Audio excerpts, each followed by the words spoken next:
Good evening to you all. It is my absolute privilege to be having this conversation with Padma Bhushan Alarmel Valli here this evening. She needs no introduction whatsoever.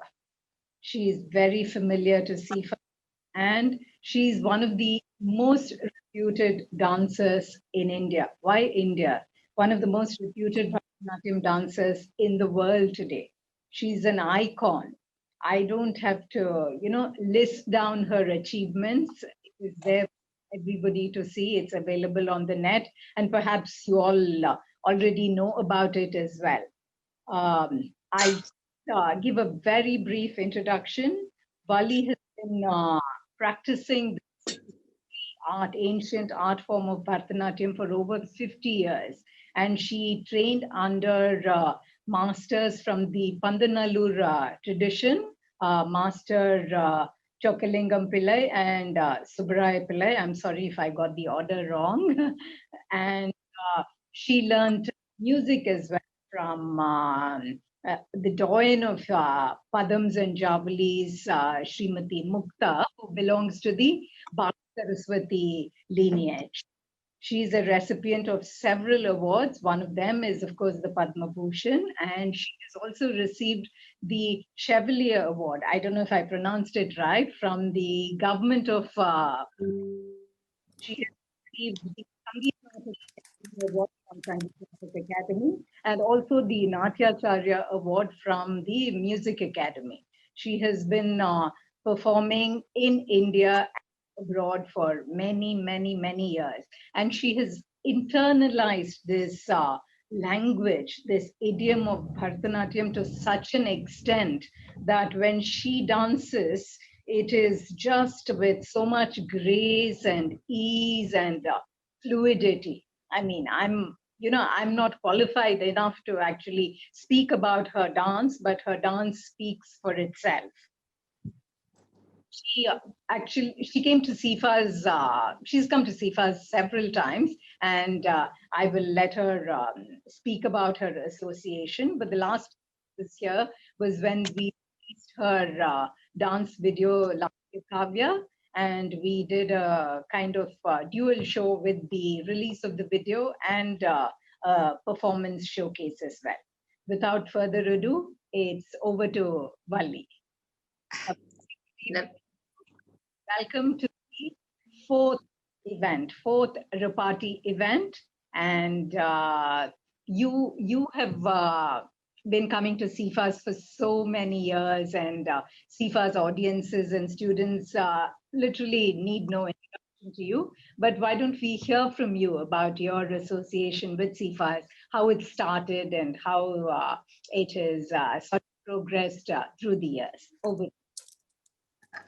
First, let me say what an absolute joy it is. Thank you, SIFAS, Renuka, and all the members, committee members, for having invited me to participate in this series, because my association with SIFAS has been a warm, enriching, and a wonderful one, which goes back some decades.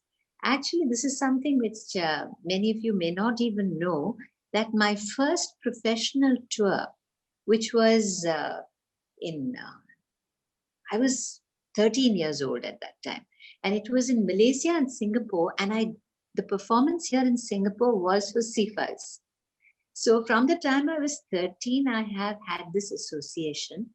And for me, what has been remarkable is the huge journey that I have seen SIFAS make from where it was a sabha, virtually, essentially a sabha, for the Indians, by the Indians, of the Indians, to becoming this part of Singapore's cultural mosaic and becoming such a dynamic, vibrant, all-inclusive organization. So I would like to speak about when, the first metamorphosis that I saw happened. And that was, I think, in 2004, when Dr. Vimla Selvadurai and Mr. Selvadurai had come down to Chennai. They saw me dance in the theatre which I have in my house, old house. And then they invited me to dance for SIFAS. And at that time, I remember there was a very dynamic group of ladies and some men who wanted to take the dance to bring in an audience which was truly international. And so that the richness of our art could be shared, not just with our own people, but with this vibrant Singapore community. And I think they did an amazing job. It was, I forget the name, Victoria Theatre, I forget the name, the beautiful theatre.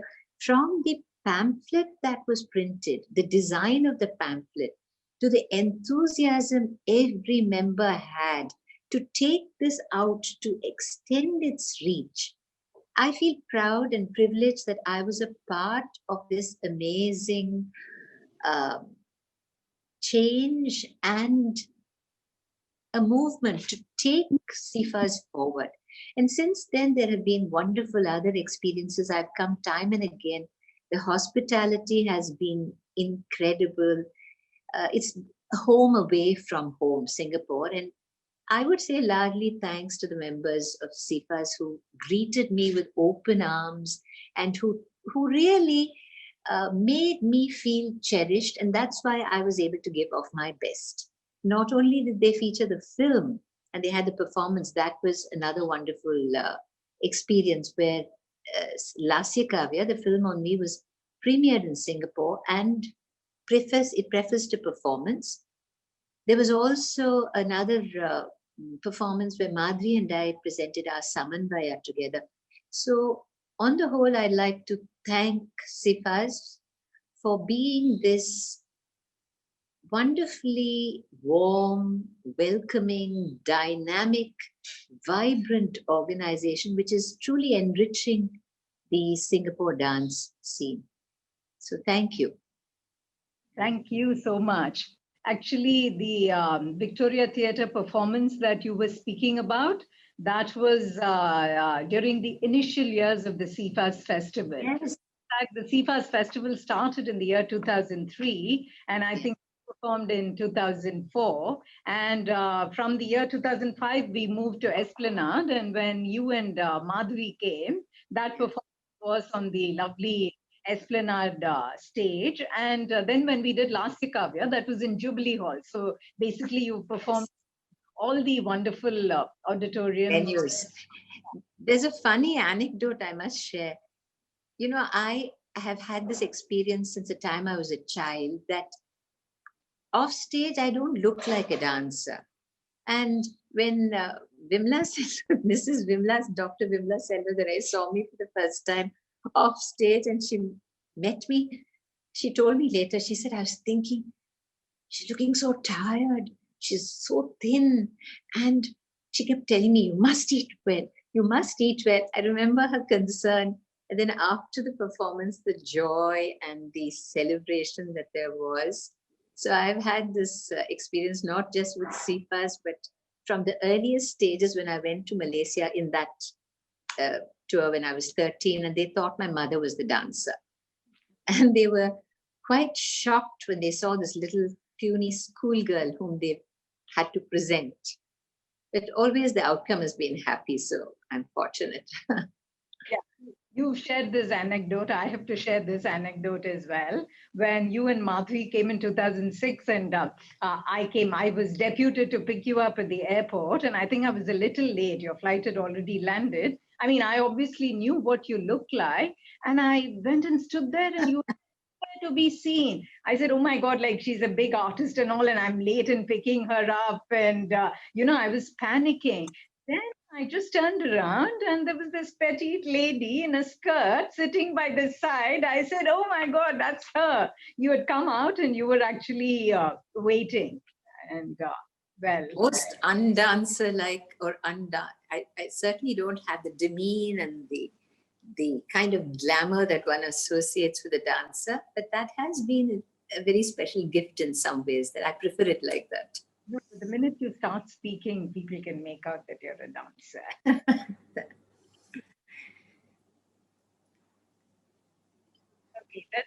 Let's begin the session with a question about the past. Let's talk about your home and childhood and how that led you to where you are today. Your mother, Amma, what a gracious lady she was. She's traveled with you to Singapore, and I've had the pleasure and privilege of meeting with her as well. She was a very big presence in your life. Can you tell us about how she shaped your life to dance? I would say that I must have done a great deal of good karma, punyam, in some many lives to have merited a mother like her. It was truly, I consider myself blessed to have been born her daughter. She was not just my mentor in dance as in life, she was my rock of Gibraltar. She was my constant companion in dance, and she was what I would call a kavacham, a protective armor who stood by me right through. And today I would not be anything but for her vision, because she was a remarkable, extraordinary person. I'm not saying it because she was my mother. She was a lady of great vision, far ahead of her times, with extraordinary gifts, all of which she brought to bear on me and my life. And the interesting or the moving thing is that she always kept herself in the backdrop. She hid her gifts behind a bushel and she focused her energies on making me who I am. Um, I can write a book about what my mother gave me, the gift she gave me, but just since time is limited, to crystallize some of the things that I would like to say. We just spoke about the fact that I, look frail, not anymore. In the past, I looked very thin. I was a very thin child, and many people used to say, why is she dancing? Just make her something else. Let her study law like her uncle. She shouldn't be dancing. And it was my mother who gave me that courage of conviction, who told me, you're not weak. Never think of yourself as a weakling, because dance makes you strong. She was the one who stood by me and gave me confidence in myself and saw the potential in me, took me to those great gurus. The other thing is that she was my crystal clear mirror. Renuka, you cannot imagine. I was an only child, and people would say, why are you being so harsh on her? Why are you being so critical? And she would say, because this is how she would shape into the best that she's capable of being. And I was, believe it or not, some people find it hard to believe, but I was a truant. I was very playful. I was a dreamer, always with my nose in a book. And I used to climb into the branches of the mango trees in an orchard we have had, a gooseberry tree, and eat raw gooseberries and mangoes, fall in. So what she decided was that she needed to create a space where I could focus entirely on dance. Used to live in a joint family in those days, and for a young wife to have the courage and to convince people that we needed that house, and she built Lavanya. And people say Lavanya, which she put all her love into, and she created this space full of light and beauty and music and dance. That is the house Uma built. But I consider myself also, Alarmel Valli is also the house that Uma built. And she was the one who also instilled in me the values that today stand me in such good stead as a dancer. Because she would say, you do the best that you're capable of. And unless you do that, you cannot rise to your best height. So excellence was something that she really longed for me to achieve. The other thing was, she would also say, practice and internalize. And sometimes a single adavu would take as much as half an hour. She would sit and correct. She would make sure that I woke up at 5 every morning, and then I'd have a second session in the evenings. And most of all, I think she gave me courage of conviction to believe in myself. She'd say, be true to yourself, and that above all. If you're true to yourself in your art, Nothing else matters. You don't have to impress people. Don't dance because you want to impress. Dance because you need to be true to yourself and it gives you joy. So my mother gave me a great many gifts. As a dancer, I think every dancer needs a mother or a parent like that. She used to jokingly call herself my dragon mother, but we all need loving dragons to achieve anything in life. You can't have half measures. That's something else that she taught me. I think there are many students who are gathered here. So you please use this opportunity to ask Valli ji any questions that you would like to ask her.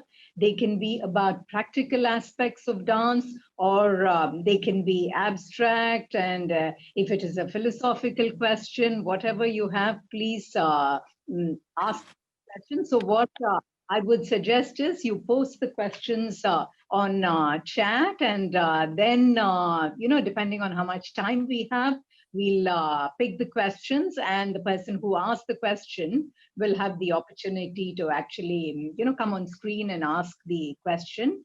And Valli, before we move forward, KVG, are you still here? Narkemma, I would say my regards to Valli. Yeah. Yes, we're all here. Oh, wonderful. All my old friends and supporters in SIFAS. Yeah, Maji is here. Thank you so much. Namaskaram. Yeah, sure. Mr. KB Rao, who's the current president of SIFAS. He was very happy to meet you.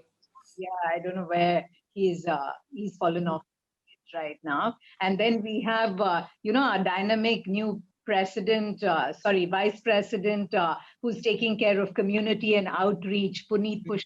Puneet, are you here? Yes, I'm here. Thank you very much. Yeah. Really, so delighted to actually have you here.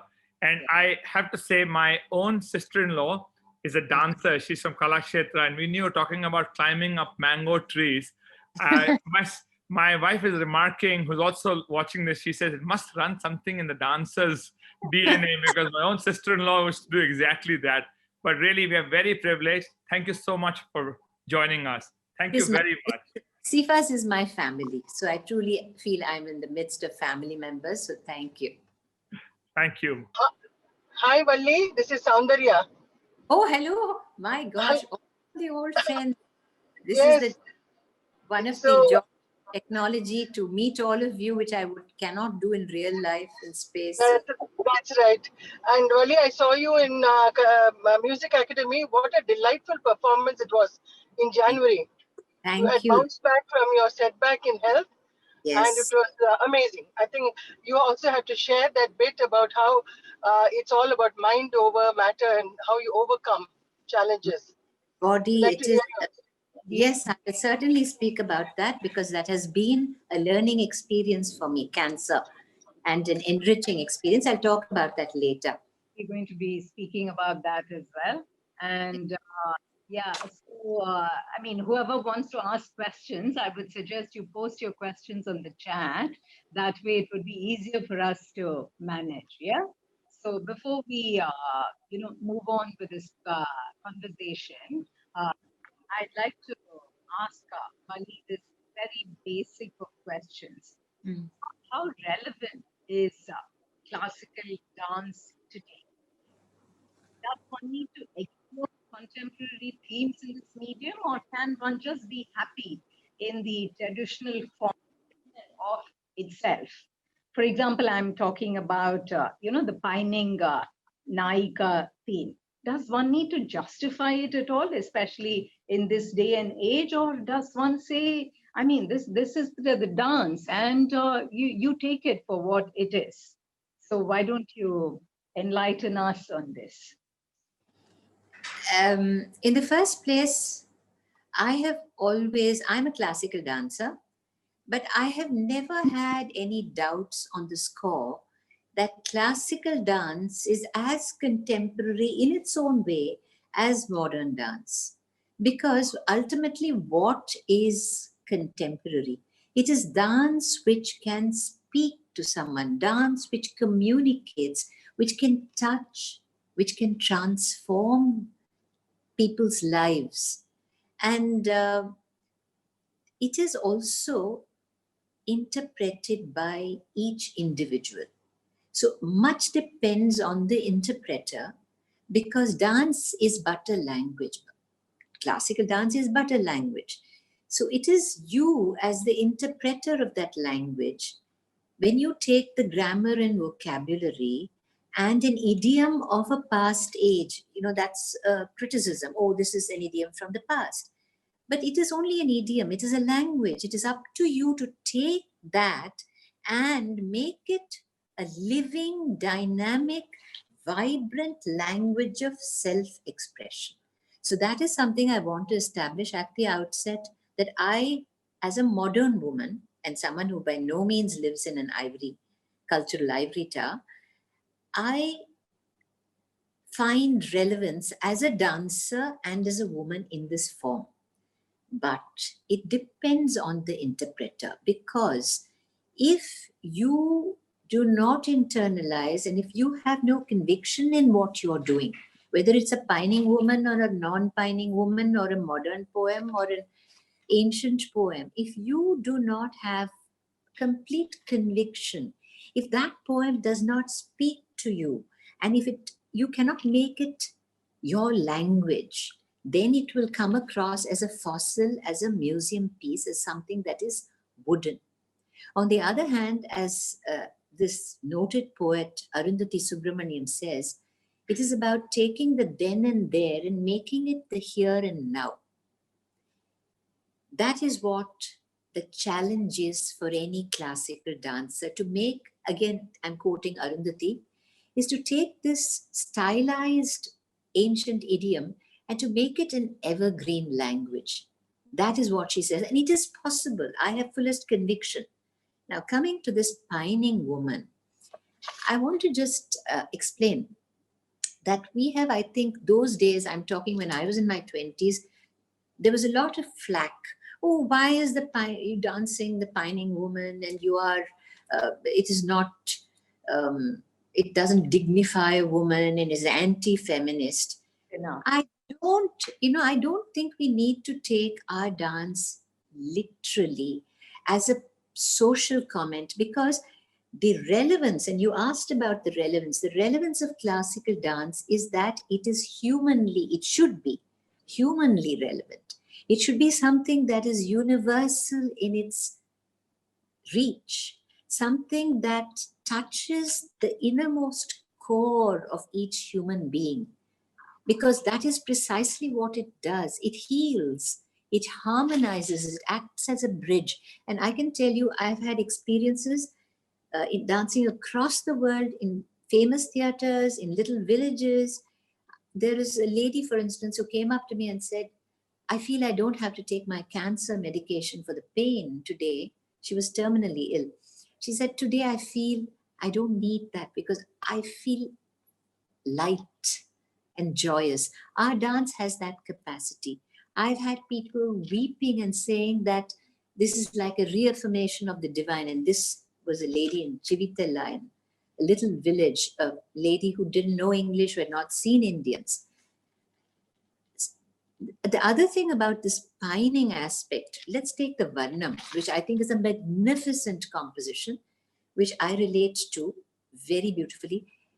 I have always said that this is not meant to be taken literally as the woman longing for the man and so on, nor am I talking in high-flown philosophical terms. I'm not. But I was presenting a Kapi Varnam. Sarasa ninu ipudu marimanara vinara salamelara. Oh Lord, why are you, turning away from me? Do not reject me. And so on. And then if you think as a woman, a modern woman, your attitude is, why should I say that if he wants to go, let him go? That as I was doing that piece, I was reviving it. I had done it long ago. I suddenly, and at that time I was reading a lot of bhakti poetry. And all of a sudden it just hit me that why are we making so much of this literal aspect, that this is about the hunger of the seeker for the sacred. At the same time, it is erotic and it is existential. So life and philosophy, they all go together. So on the one hand, so what I did was each line, I portrayed it as the woman's longing for her beloved, and then as the devotee's hunger for the sacred. When he says, or she says, I sing to you daily, I worship you, but I cannot see you, you're hidden to me. So that anguish of the seeker and the hurt and pain of the woman, they keep intertwining and each becomes the other. So there is pain and anguish, which we all feel. We feel a craving for completion. Why do we weep when we go to temples? I was once asking my mother that, and she said it's because we have a longing to be complete, Purnatvam. We long for that. And that is what many of these songs are about. I'm not talking of Padams and Javalis, that's a wholly different subject. But let us not get into these narrow little divisions and very superficial conclusions about what Bharatanatyam is, or is it dead, or is it a museum piece? It can be dead. It can be a museum piece. It can be mimicry of this sacred feeling. And yet it can be a puja with one's entire being, which is what it is. So that depends entirely on the interpreter, on the one who is speaking or dancing this language. Wonderful. Move on to some questions from the audience. You have been dancing your entire life. I mean, for me, sort of epitomize this form. For example, if I want to bless someone to be a good dancer, I would say, "May you dance like Valli." I mean, you're like that, and you have learned this Pandanallur Bani or style. There's a question from one of our audience members on this, Kamini. There, I let her ask this question. She, Pandanallur Bani, Kamini. Hello, this is such an honor to talk to you. The question is actually for my mother, who's here, and my father, who's 92 years old, who's a little outside camera range. Well, as Renuka just said, we feel you're the most graceful dancer we have watched. And we're wondering how much of it is the Pandanallur style and how much is you, and how much of yourself you put into the style. So, how rigid is that style and how much of your own interpretation is there, I guess. Very good question. And I am privileged because older people are our blessing. So thank you both, Amma and Mama, for being there.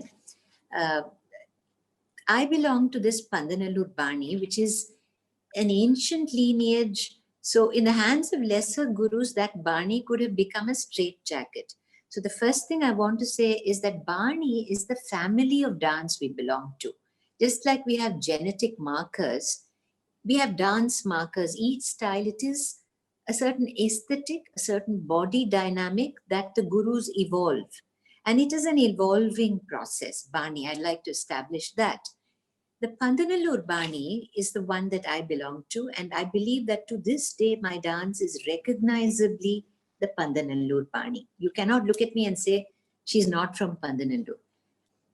Speaking of the grace, there is a misconception, I feel, that Bharatanatyam is not graceful.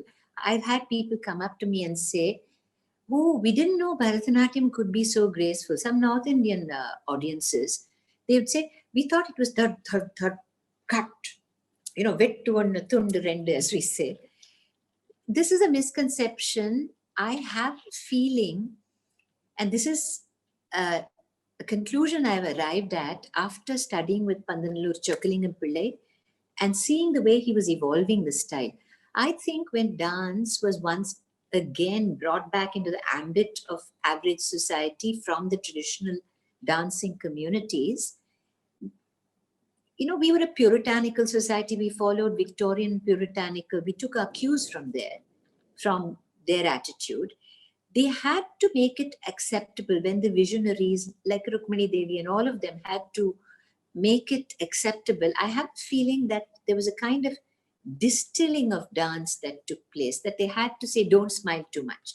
Dance should not, it's not sensual, that it is only sacred and it is only this, and it should be very firm. There cannot be curves to dance.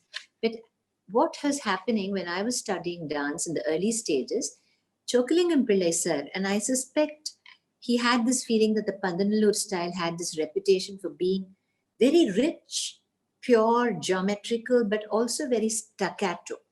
And he was trying to introduce fluidity into lines. He wanted a fluid line. I have spoken about this 100 times, but I must say he once gave the example of the whistle with the feather attached at the tip. You blow into it and the feather unfurls into a straight line. Only then I understood what he, can you hear me? Yeah, yeah. So only then I understood what, later on, many years later, it sank into me because of the metaphor he used, that it is possible, it's not just moving from A to B in a straight line.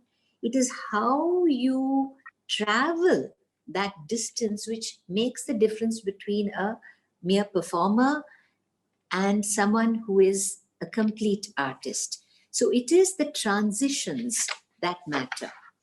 And that was one of the evolutions. The other thing was joy in dance. Because, you know, they put dance into a straight jacket. You cannot smile, you cannot do all this. He used to tell us, Jadam mari adade, don't dance like a zombie. He'd scold us. And he used to get very frustrated. He said, Tovalaya pudi, which meant loosen up. The moment the arms sagged, he would be furious. And then he would say, Vittapudi, let go. You enjoy and savor every movement. So when I was in my 17s and my teens, people would say, oh, ava abhinayam pudikara when she dances nritta. It is not abhinaya, because abhinaya is when you deliberately are carrying across a theme or an idea or a story. Joy has many colors. It has many faces. It has many flavors and fragrances. So each adavu is joyous in its own way. For instance, the walk, the Kulikkanada, which is so typical of our Pandanallur Bani, has a certain lilt and sprightliness to it. The same thing, I have named this Rakshasa. I used to write, and I used to give each adavu I call this the lamp adavu. I used to have my own names. And this has a certain power and magnificence. So you have to be true to the truth of each movement in dance. And that is the best thing about Banis, is that they grow and evolve. And yet, like rivers retaining their essence, they change, they accept tributaries, but they retain their essential spirit. And so to be true to your Bani, you can't compromise it. You can't throw away the baby with the bathwater in the name of enriching it, which happens sometimes. My adavu is up, and I'll have the Kudittu Metta adavu, the Tattai Taha adavu. The Natyarambam is constantly will be stressed. The Sutra adavu is constantly used. And these days is much more of a diagonal aesthetic that you see in dance. I stick to the old alphabet because one principle, I'll end with this about the Pandanallur Bani, which Master gave me, which has been, you could say, one of the core values I have followed. He used to talk of Sarakku and Minukku. He was teaching me choreography. And he said, dance, why are you using these adavus? I said, because they're pretty. Then he said, yes, use them, but adala minukku adavu. He used to say, minukku adavu, sarakku is substance, minukku is glitter. So substance has to be the body of the work. And every time I choreograph, those words ring in my ears, and I use that as my benchmark for what I have to do. I hope I have answered the question. I don't know. Thank you. That was lovely. Thank you. And Kamini has another question from her father as well. We intended asking you this question because you work with so many poets. You work with Arundhati Subramaniam, and you've done a lot of work with ancient Sangam poetry. So Kamini wants to ask you a question from her father on that. Over to you, Kamini. Sorry, I appear to be hogging the mic, but this is on behalf of my father. And here he is. Namaskaram, Mama. So, I mean, he wants to know how you got into Sangam poetry. And also, my question is the Tamil of Sangam poetry very different from the Tamil that is written and spoken today? So do you actually understand the original? And, or do you work with a translation? And, you know, how does the whole thing come together? Is there anybody you collaborate with? When does the music get into the picture? Just the whole, just imagine you're starting with a poem and how does it become the end product? Again, another question which is after my own heart, something I'd like to talk about. I'll try and make it as complete as possible. We've studied Sangam poetry in a very superficial way in school. But it was when I was around 30, when my mother, I was sitting outside and my mother came out from her room and all excited, and she had this book. It was the Kalittogai.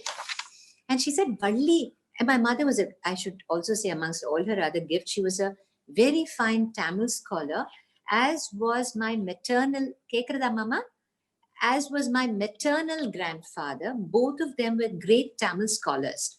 So she came out and she said, look at this song. It seems to be written for dance. And that was a very charming poem from the Kalittogai with a touch of humor about a young girl on the threshold of adolescence who first starts becoming aware of the opposite sex as something other than a nuisance. And it's all about this boy who keeps teasing them when they were children. And later, as they grow up, he's come back again. She doesn't recognize him initially. He's as naughty as he was in the past.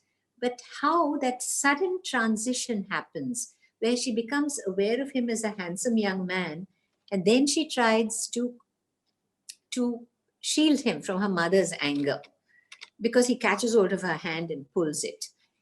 But I'm not going into that story. The fact is that this was a revelation to me.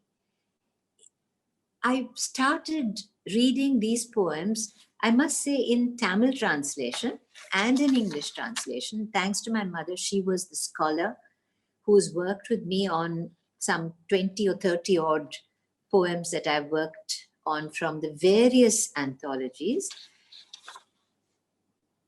I never cease to be enchanted, moved, touched by these poems, which are so richly metaphoric. They are delicate, they are rich, they are subtle, and they are dramatic. And they are essentially also what I would call nature poems. And today, when we have so many problems, COVID, I think, is because of our disregard for nature. These poets, time and again, they reiterate the essential oneness of the human and the natural worlds, the way they are linked seamlessly. And if we forget this link is when all the trouble arises. So how did I first compose the music? I had this wonderful singer, Prema Ramamurthy, who has worked with me on all my Sangam poems.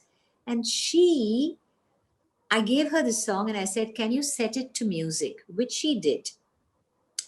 But I worked with her on every step because I took up the song and the images flashed into my mind's eye, each like a film. Then each scene, you have to give musical form to it through music. So there was selection of ragas. I made her sing each line in 5 different ragas before I agreed. Then I said, I used to tell her sometimes, give me something like a buzzing fly. Give me a swara for desolation. there is this wonderful poem from the Kuruntohe, Sirai Pani Udainda Seyari Malaikan. Look at their, of course, the Tamil is extremely difficult, and I had to read the Padavarai, and my mother would also translate for me. Some poems I came to from the English translation to the Tamil, then learned the thing and then went into it. Malaikan, this woman is desolate, she's weeping. That one word tells you so much about the idea of rain pouring, the dew breaking. Sirai pani udainda. That is, the dew breaks from her eyes and pours. And the way they have used a metaphor of this bull, she's alone, she's desolate, she's deserted maybe. And she says, are there others too? Maybe I should say the poem because it seems to be, she says, the tears break and pour from my red-veined eyes, and my love has become an unendurable torment. Are there others too, like me, who hear only the soft tinkle of the bell around the bull's neck, as again and again it chases away, shakes off the buzzing fly in this cold winter's midnight, with its wind and rain and scattering spray. Now the darkness of the night, the weather, reflects the desolation she feels. The buzzing fly is actually a metaphor for her own tormented frame of mind. The fly which is tormenting, the horsefly which is tormenting the bull. And the soft tinkle of the bell again accentuates her sense of complete loneliness. Now, these poems are so layered. You have to not just read it literally, you have to understand subtexts to the poem. You have to understand the metaphors. And only when you understand the music of that language, then you can do justice and make it the music of dance. And that is what I try to do with all my Sangam poems. Each one is a treasure. I never cease to be fascinated. I have grown and I'm enriched thanks to my mother's introducing me to Sangam poetry as source material for dance. Until then, Kirtanai, Padam, this is what we used to do, other compositions. But Sangam poetry and setting a poem to dance, that was my first experience. Valli has spoken about Sangam poetry and nature. So we take a very short break here before we move on to the next section. And I'll show you a very, very small clip of her dancing to nature. It's called Prakriti. Can we, please?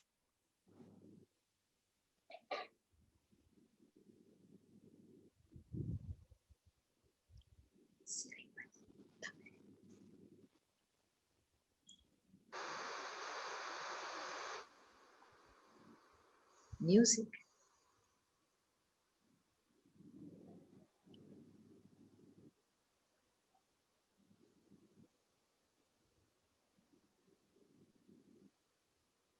Music poduma. Amma music illa. Okay. Play it from the beginning, please. Why is it not playing with the music?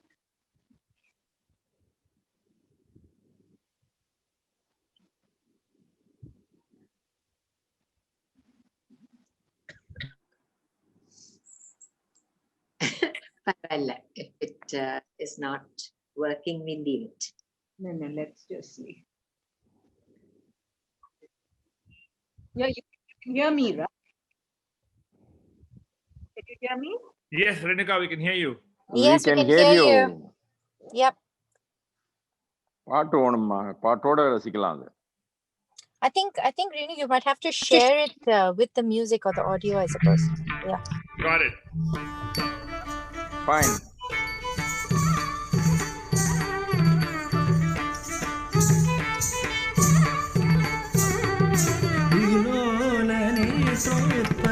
Sobhita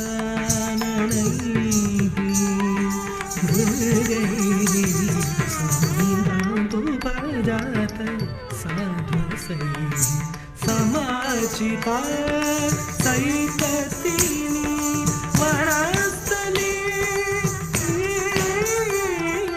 समुत्सुकत्वं प्रकरोति चेतसः समुत्सुकत्वं प्रकरोति चेतसः मपदमपमानगमरि पदपधनि गमपदमपमानगमरि पदपधनि समागमरि निसद निसदि निसनि रदपमपमर गगमरि गगमदमदनि गगमरि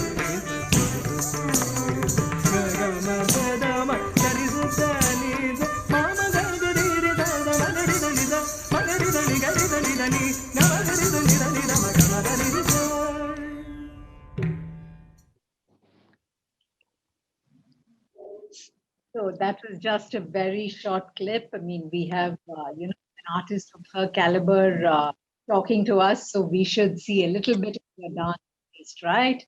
And there's something I'd like to share. As we are speaking, there is a dance exam going on in the auditorium outside in SIFAS, and Bharatanatyam happens to be one of the most popular disciplines in SIFAS, both for teaching and learning. We have about 500 students. Yeah, we have 500 students in Bharatanatyam, and the 7th and 8th year exams, which is actually the diploma exam, is currently going on, appropriately social distanced and all that. The live exam is going on right outside. And, about 10, 15 years ago, there used to be 1-2 students per year doing our vice principal. She's telling me that there are about 40 students this year who are doing the 7th and 8th year exam. So, that is the kind of interest in this form that exists in Singapore, and, I just wanted to share that with you. It's a very joyous, heartwarming thing to hear. The more people who learn dance, the better. Yeah. And so some of the students of dance that are part of this conversation, they'd like to get some practical advice and tips from you. Let me look. I just want to read the, because I didn't know, I just brought the poem here also, that Siraipani Udainda say, just listen to the language, because you can't understand much of it, but Siraipani Udainda Seyari Malaikan Porayari Noyodu Ulambu Alaikalangi Pirarum Ketkunar Ularkol Urai Sirandu Udai Tutrum Kudir Yamathu Anulambu Ulambudoru Ulambu Nanavil Kodumani Nalkur Kurale. When you say Urai Sirandu Udai Tutrum Kudir Yamathu, look at the language. Kudir Yamathu, the way the language flows, that storm, the blowing of the wind. There is music in language, and that is something which I think students should become aware of when they think in terms of choreography. Because I'm speaking to dancers, I'm saying this. Sorry, I butted in on that, but I wanted to share that. They would like some advice and practical tips, if you will, from you. Yes, whatever I can. Manya, are you there? Yes. Yeah, can I ask your question, Manya? Okay. Hi, I'm Manya. I'm studying Bharatanatyam under the tutor, teacher. I'm doing my 4th year this year. I actually have 3 questions. Can I ask you all of them?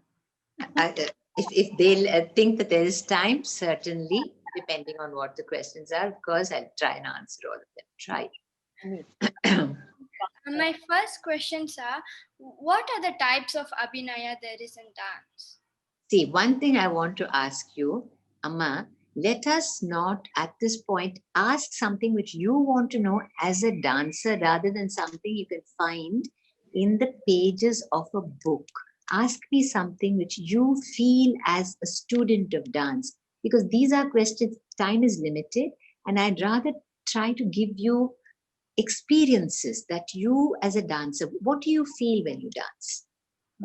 What is it? You ask me something like that rather than fixed questions which you're going to, as I said, you can, these are theoretical book knowledge.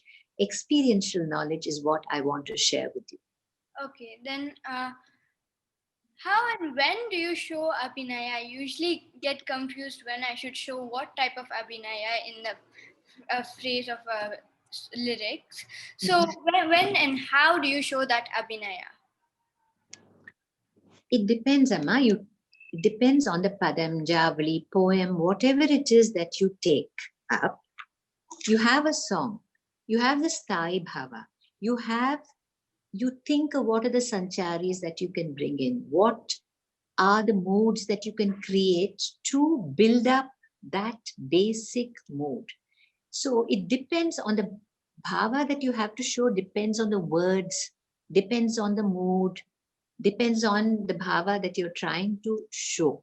So if you tell me which song or a particular song, I can tell you, but are you asking me, because I don't get the question fully, because expression in abhinaya depends on what the song is, the lines of the song. So if you are asking me, how do you make transitions from one mood to the other? Is that what you're trying to ask? Or yeah, like how from one character abhinaya to another. Character to the other. Yeah. In our dance, we have in one particular piece, you're moving from maybe 3 different characters. So if this is not a lecture demonstration, so I can't, and the screen is not wide enough, so I can't really show you. But let us say, take a varnam or, Mohamana and Meedil, Bhairavi varnam, Ni in the Velayil Modi Seyalamo. So there you're having the Naika talking. You have the Sakhi. Then you have references to the Lord. So sometimes you're addressing the friend. Sometimes you're addressing somebody else. Much depends on the transitions. When you move your eyes, it should not be abrupt. That is one thing.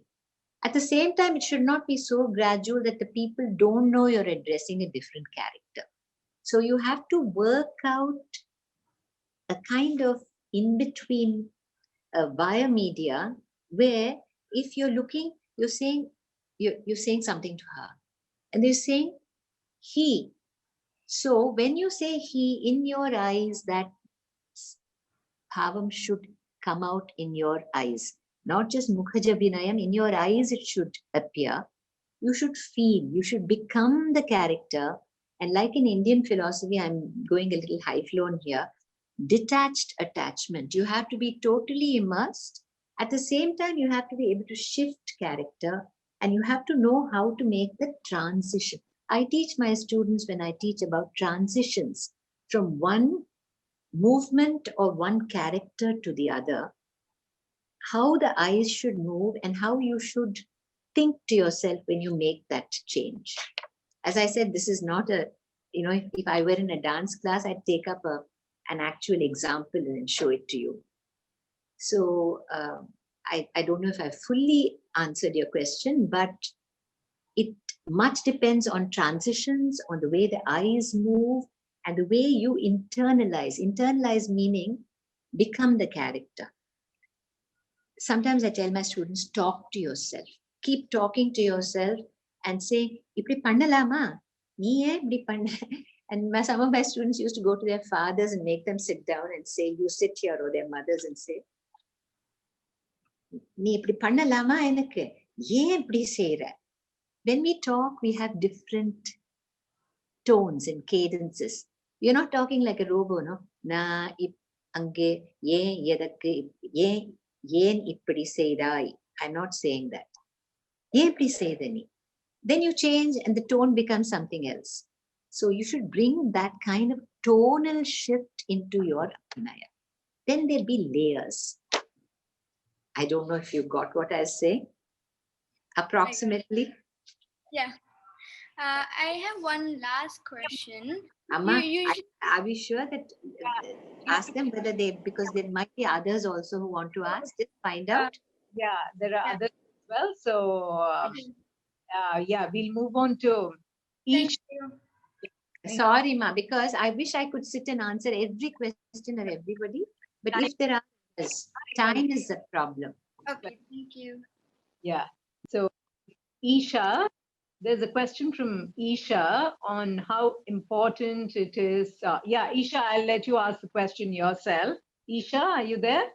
Yeah. Namaskaram. It's a really big honor. I was wondering how important is it to learn and understand other banis of dance when you're learning a different bani? So is that an important thing for us to learn? Personally, I think if you're learning one bani and you're fortunate enough these days to have one bani, you first learn that as well as you can and understand it. There is a big problem today because YouTube has become a guru. You know, YouTube is a huge influence and we're looking at thousands of dancers. So what happens if you look at thousands of dancers and each one doing their own thing and you see something successful, you say, let me adopt that into what I'm doing. So finally, what is in a bani, the beauty of a bani, it has a distinct fragrance. It has its own colors. It is a family. Now, if you bring everybody into your family and say, you also become my family, I'll adopt somebody else. You can't have 100 people and then in a traditional way be a family. So in dance, first, particularly when you're young, I would say, focus on the style that you have. Because there is so much, that itself is like an ocean. Don't allow your mind to get distracted or tempted by someone's leaping 3 feet in this, into this air. Let me also leap. No, you internalize what you're doing. Make it your own. Then write your own poetry. Why do we need to pull from other people? You grow within that bani and you will find your own voice. And the beauty of dance is finding your own voice. I'm glad you asked me this about the bani, because today there is a global bani, a very homogeneous bani, and it's not easy to find individual banis like when I was growing up. So if you have a bani and a teacher who represents that bani, be true to it, and then you will find your voice. See, in my bani, Pandanallur bani, my gurus also gave me the freedom to express myself. Your individuality has to come out. You have to also be individual. Each of us is individual. It becomes a style within a style, a bani within a bani. I am Pandanallur, but it is also Alarmel Valli's bani. So when my students learn from me, it's like the banyan tree. The gurus are the branches, then the roots come down, each becomes an individual tree, and then the tree spreads. So you be like the banyan tree. You become part of the branches and trees. Be your own dancer, but do not think that you have to learn 5 different banis, because then you'll be a jack of all trades, master of none. That is my personal experience as a dancer.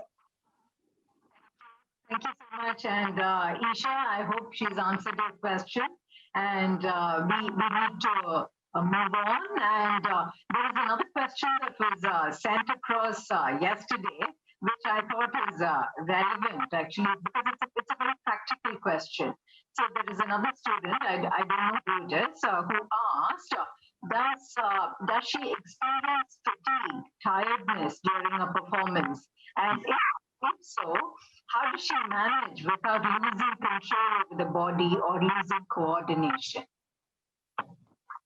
Asking a dancer a question which is vital to all dancers, which is about building of stamina. At the outset, straight away, I'll tell you, there are no 2 answers. Practice, practice, practice and some more practice. Now, in my class, for instance, there are many students, some of them are very earnest. They will go home and practice and build up stamina and come. There are others who are not so conscientious, who want to do an arangetram. Let us say they were doing their arangetram. Before the arangetram, they think 1 month before that you can practice and build up stamina. Now, stamina is not just physical energy. It is also body memory. Meaning that when you learn something new, it is always more tiring when you dance it. But when you keep on practicing, it will become like the rhythms of breathing, very natural. And that is when you will find that the body eases up. Eases meaning not slackens, but it becomes, the movements become natural as breathing. And then there is not so much of strength involved. Strength is involved, but it has become internalized. So one thing I would say for stamina is, if you want to present something with 100% effectiveness or strength, you build up 150. This is what I tell my students. If you want to do 1 margam, practice 1.5. Practice that 1.5. And when you feel at the point when your body is flagging, it is only in practice you can push yourself that much more. My mother used to say, I'd get tired and then my hands will start sagging. And then she'd say, Ille, aruthu. And I say, Kai odira mari irukku, kaal odira, I feel my hands will break. And then she'll say, no, it won't break. You carry on, push yourself for that 5 minutes more. Tomorrow it'll be easier for you. So one thing is that you can't say I will be anorexic or not eating and then have strength. So one is body strength is the very canvas which you have to have. You have to look after your health. On that, keep practicing, and then you'll find a mental stamina. Sometimes I've gone without any sleep, 17 performances in 1 month. It's not funny, because you're sleeping at 2 and 3 in the morning and you have 2 hours of sleep. That is where the body's nervous energy comes into play, and that willpower and determination comes into play. So stamina comes from strength of body, that is the physical. Then practice, which gives you body memory, and it's a different kind of strength. And then willpower, strength from the mind. These 3 have to come together if you want to get up on stage and dance from beginning to end without it flagging, without even a moment of fatigue showing, because dance is joy. How can you be joyous if you're feeling, I'm going to drop dead? So that stamina, there is no other answer. When I have a performance, I follow that same principle of practicing 1.5 margams. That is, I'll do the, opening 3 pieces, maybe the invocation, the varnam and the tilana, then I'll do another varnam. And there are times during performances I practice 3 times a day. So it all lies in the practice, because in practice, we will discover, it happens, you discover new colors. It really is a process. You're like an explorer, and it only comes with practice, believe me. The more you repeat something, the more you make it your own, the more you are liberated. So stamina is also about being liberated from the constraints of the body. Thank you. And taking it forward from here, you spoke about stamina. Not many people are aware that you recently held 2 years ago. Years ago. And, you took a break of about months from. So why don't you tell us how it is to be back after this break, and what this whole process of undergoing cancer treatment has taught you? How has helped you in this? Yeah, I will speak about that, because 2 years ago, for those who don't know, I think in India, everyone, at least the dancers, all know about it. 2 years ago, I discovered, providentially, that I had breast cancer. fortunately in the early stages. That's why I said providentially. And for someone like me, a dancer, you're at the peak of your career, and it comes as, it is a rude shock. There is no, for anyone cancer, you don't want to belong to the C club. But Renuka, honestly, and I mean it, that I came out of it a better person. I feel that I used to grumble a lot. I used to be very negative. And from being very negative, I suddenly realized that positive thinking is a medicine which is as powerful as chemotherapy and radiation, both of which I went through. I remember when I had the disease, I knew I had it. The first hour was, I was in a daze. The next thing was that there's no point brooding about it, because once you have something, you have it. And for me, I think the fortunate thing was I swung into action, whether it was deciding which doctors to go to, what treatment I had to have, investigating, being investigated, deciding on the diet chart, then deciding on alternate systems which could help me. Once they told me I had to have chemotherapy, I was worried because I'd heard about how it can completely decimate you. And a friend of mine then told me, she said, I was saying, I'd probably have a lot of nausea, I might, etc., etc. She said, stop. At this point, I don't want you to say another word about nausea, about feeling ill or whatever. You've not started it yet. And you think that your body is full of golden cells. Keep telling yourself, because we believe that we are divine. Then think that every cell in your body is golden and healthy and well. And honestly, Renuka, during chemotherapy, I used to listen to Vishnu Sahasranamam, Lalita Sahasranamam, Hanuman Chalisa. I used to listen to all these mantras, Rudra. And I used to believe that that was flowing into my body. I did a lot of positive affirmation. And what my mother said to me as a child, fortunately she didn't live to see this, what she said to me as a child, which was that as a dancer, you discover reserves of strength which you don't know you possessed. I used to come back after every chemo and practice. That was the wonderful thing as a dancer, not very well or not, but correctly. And what little I did, I used to do it. I used to do an opening, a varnam, at least the tirmanams and the nritta portions. I used to do that with as much determination as I could. So, and grumbling I stopped because I realized, seeing children in the cancer chemo ward, you see so much of suffering. Women who are cheerful in the face of cancer is far worse than mine. So positive thinking is one thing I learned. The other thing is acting. When you just start taking action rather than brooding.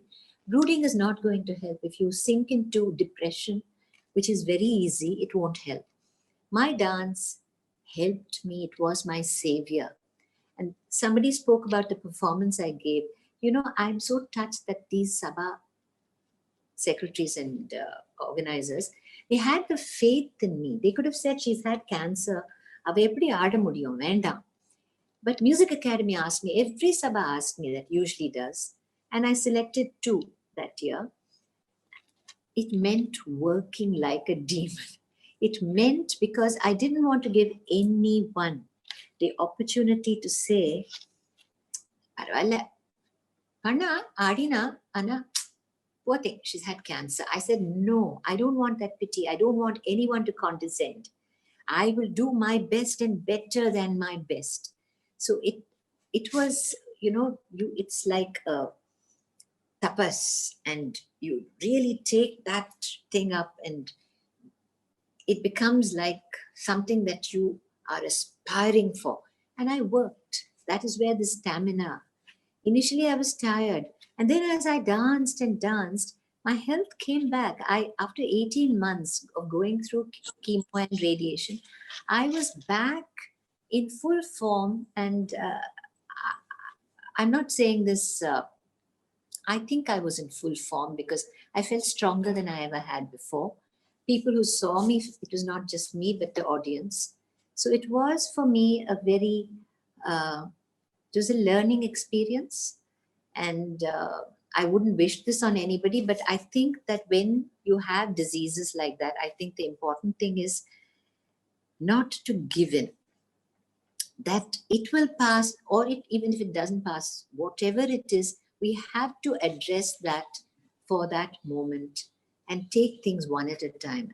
I'm obviously talking, I was very fortunate that it was early stages. There are people who are far worse off than me, but I've seen what positivity and wonderful attitude they have, and that has been an inspiration for me. So I think dance is a healer. Dance gives you it gave me a new lease of life.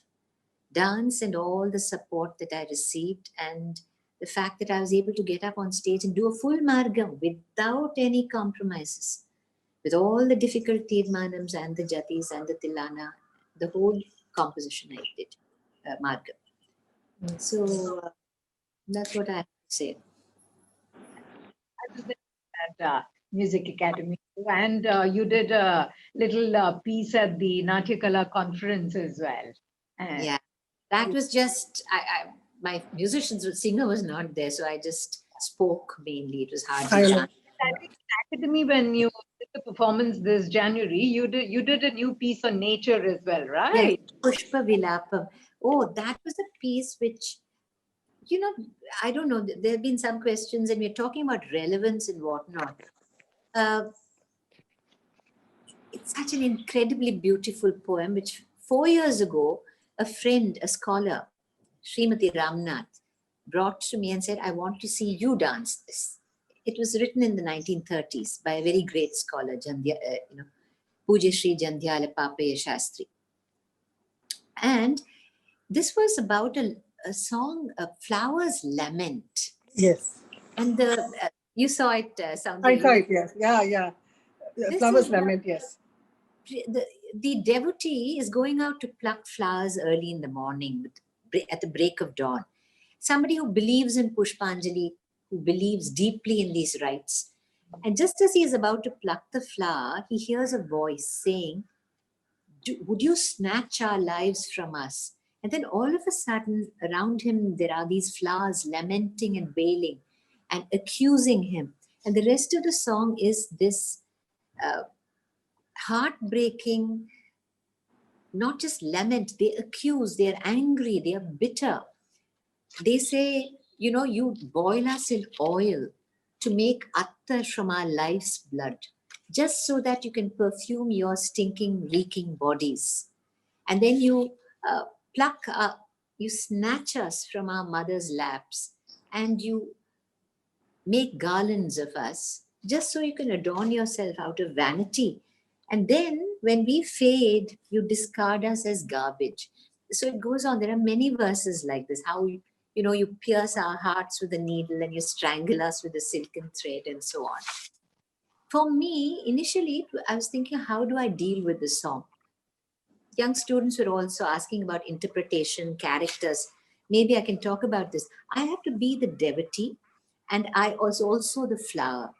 And suddenly for me, it made sense when I realized that the voice of the flower is the voice of nature. It is the voice of exploited, desecrated, destroyed nature. And then all that anger and bitterness and pain and anguish came into me. And it was very, very heartwarming because so many people said they wept when they saw that song. The music was set by Rajkumar Bharati sir and also Prema Ramamurthy.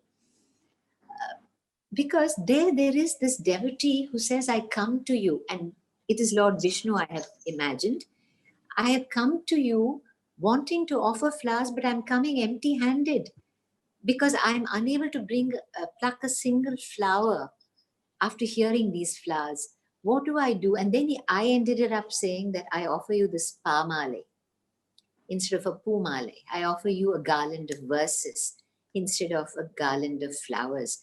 So there is the anguish of the devotee, the bewilderment that a person like that will feel, the shock, not knowing what to do, and then the pain, and There are so many verses where there is pain. They say we perfume the air, we feast your eyes, and then you treat us like this. So there are so many different moods. It's a beautiful, beautiful song.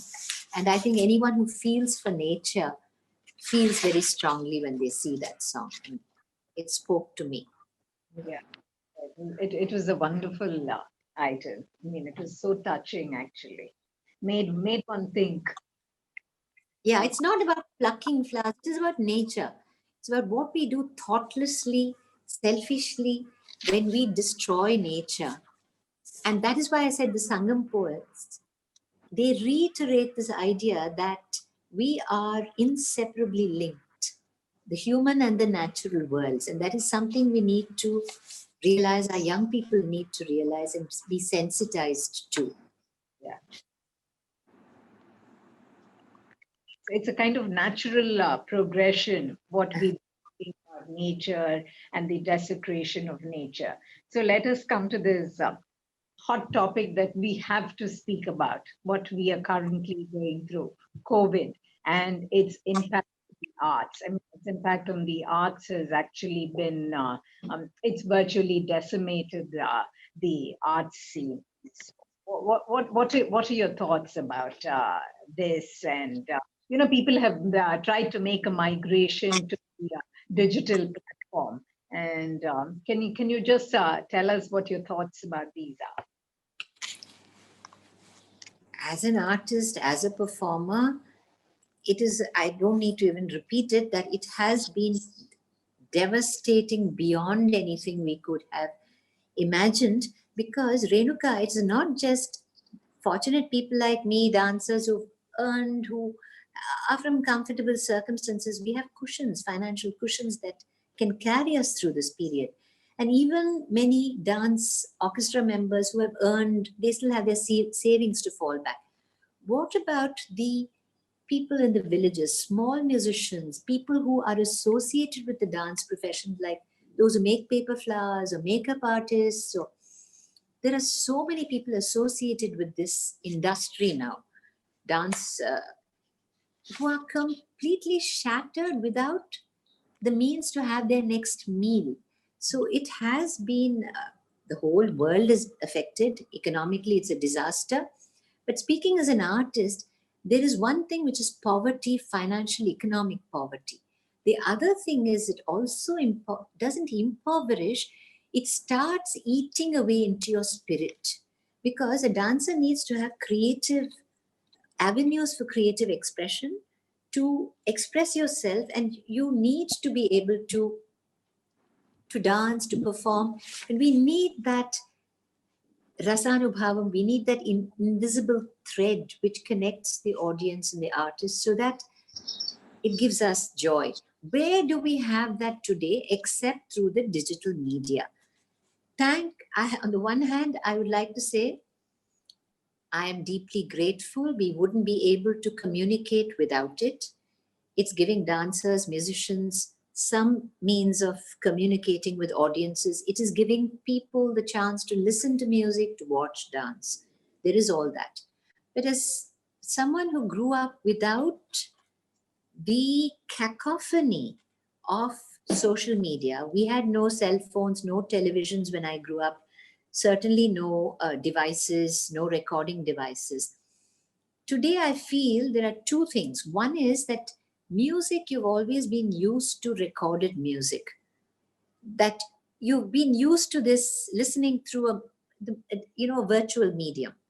But dance is a three-dimensional art, and to translate it through a two-dimensional medium is always difficult, because in a live performance, there is the whole satsang experience, collective energy which happens, which flows between person and person, and then to the audience and back to the artist and then back to the audience. So that is not possible. Even now, I can see Saundarya, but I can't see anyone else. Or sometimes I don't even know who is in the audience.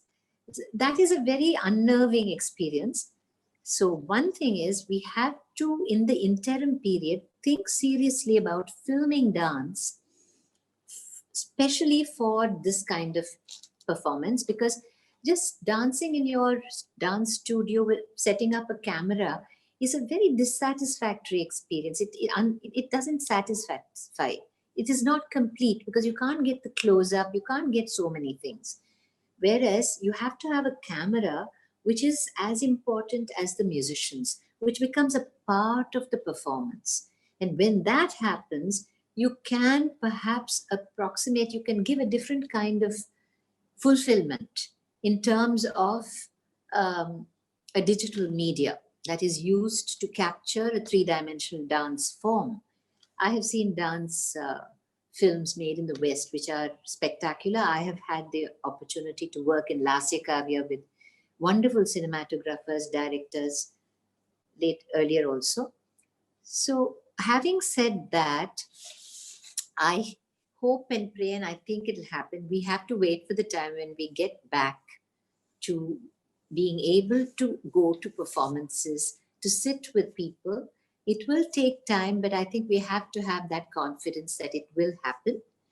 In the meantime, what do dancers do to motivate themselves? I'm finding it very difficult myself, because every day to get up there and say, I have to practice, so long as you're in the groove, it's fine. Otherwise, it's very difficult.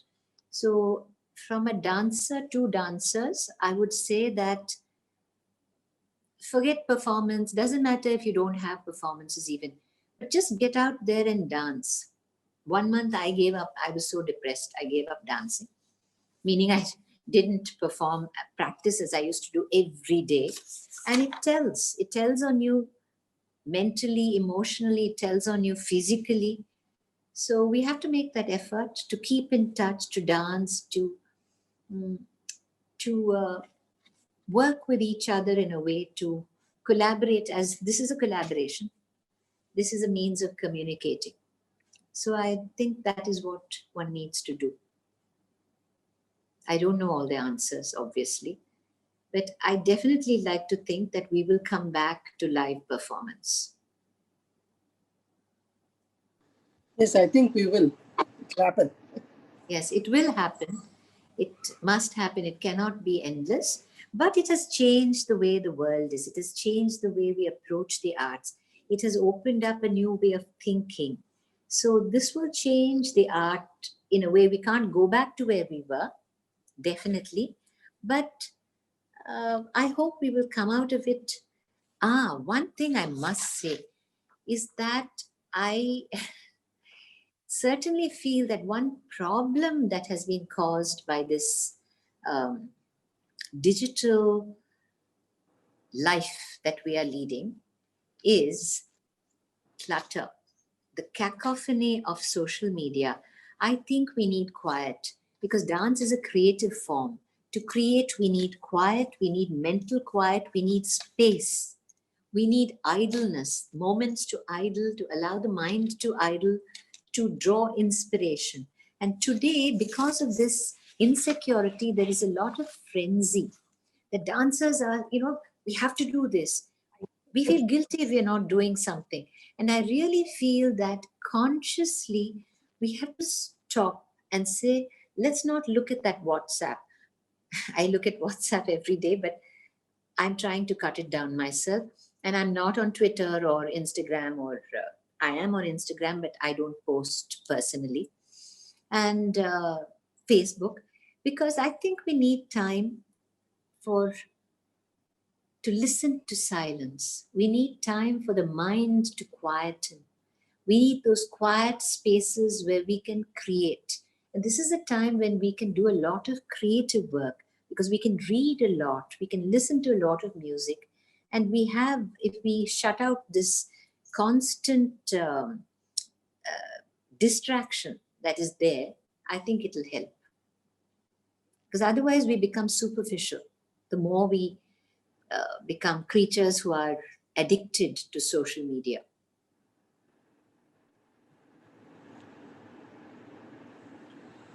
Yes? Yeah. I hope I've not offended anyone by saying this, but No, not No. feel not at all. personally.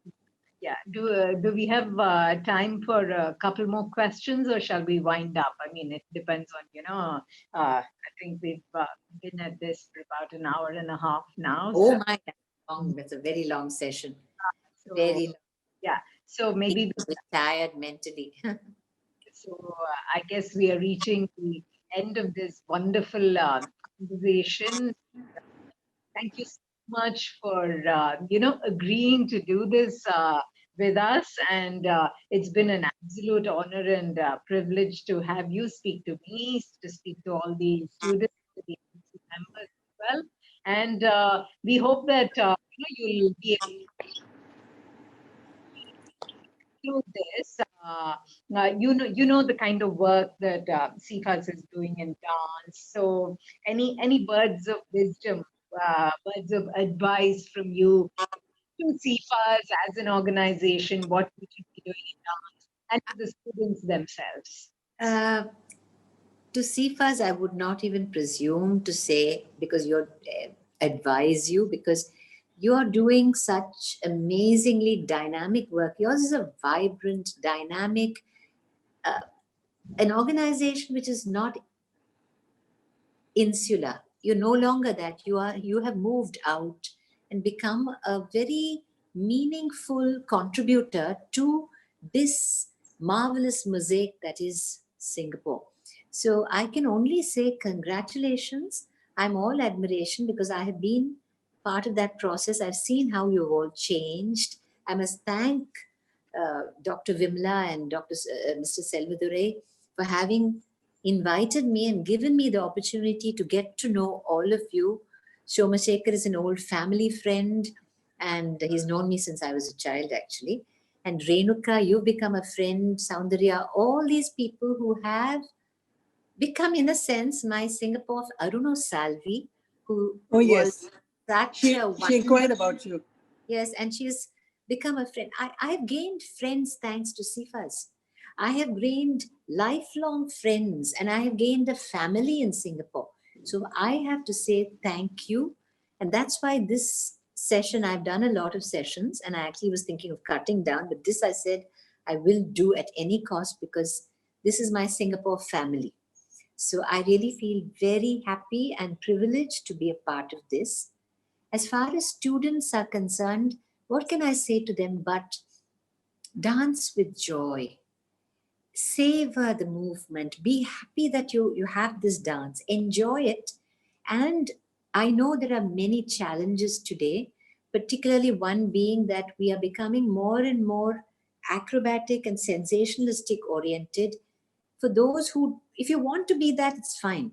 But for those who are looking for poetry, who are looking for sensitivity and subtlety, please don't get discouraged thinking that dance has to be sensationalistic with a wow factor. You be true to yourself. Dance with truth, dance with joy. Look for subtexts in dance. Don't look just for the obvious. Read as much as you can. Enrich yourselves. And then you will be complete artists and not just virtuoso performers. I wish all the students the very best, even those who don't become performing artists. Your life is enriched. For life, you are enriched because it is a great gift that your parents are giving you, that the institute and your teachers are giving you. So be grateful for that. Dance with truth, dance with joy. That's all I want to say to them. Thank you, Valli. Can I just noticed that Bhaskar Da is also here in our midst. Yes. Yes, he is a theatre veteran, and Yes, it's a pleasure to see him here. My greetings to him. And if I may say this, I said my mother was, I'm all I am because of my mother, but he gave me complete space. As a husband, you can't be like that. The most undemanding, least chauvinistic person that I have had the privilege of meeting, and now I'm married to.